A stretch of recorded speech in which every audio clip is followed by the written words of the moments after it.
Baik, selamat sore. Assalamualaikum warahmatullahi wabarakatuh.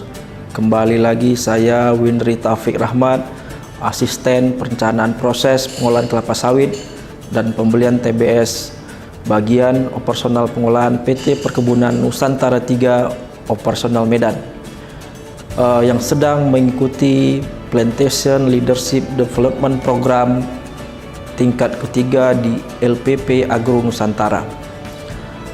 Baik, saya akan sharing informasi atau pengetahuan tentang manajemen bisnis, terutama di bisnis perkebunan. Fungsi manajemen adalah elemen-elemen dasar yang akan selalu ada dan melekat di dalam proses manajemen yang akan dijadikan acuan oleh manajer dalam melaksanakan kegiatan untuk mencapai tujuan. Seorang manajer mengelola fungsi-fungsi. Yang pertama adalah fungsi perencanaan, yang kedua adalah fungsi organisasi, yang ketiga adalah fungsi pelaksanaan, yang terakhir adalah fungsi pengawasan. Kita masuk yang pertama adalah fungsi perencanaan atau planning. Kegiatan seorang manajer adalah menyusun planning yang tertuang dalam rencana anggaran kerja perusahaan atau RKAP. Menyusun planning berarti memikirkan apa yang hendak dikerjakan dengan sumber yang dimiliki agar mampu menciptakan planning secara terorganisir dan logis sebagai petunjuk untuk langkah-langkah selanjutnya. Dalam perencanaan, seorang pemimpin mempertimbangkan kekuatan, kelemahan, peluang, dan ancaman yang ada di unit kerjanya. Selanjutnya harus realistis, ekonomis, dan didasari partisipasi dengan melibatkan berbagai pihak di unit kerjanya.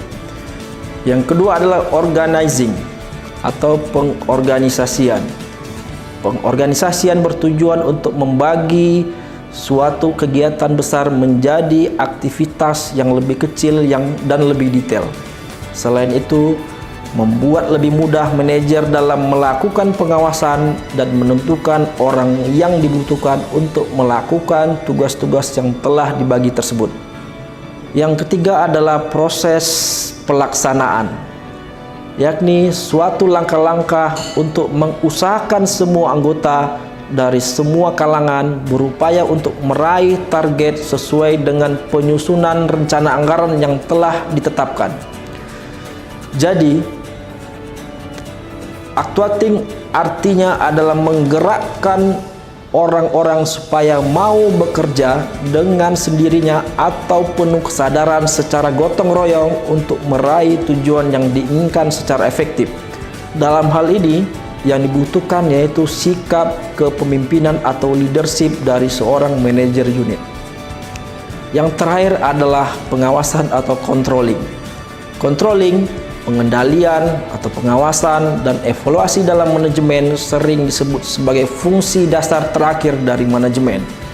Hal tersebut karena seluruh fungsi dasar manajemen yang dilakukan pada akhirnya akan diawasi serta dikendalikan dan dievaluasi agar sesuai dengan tujuan yang sebenarnya. Demikian, terima kasih.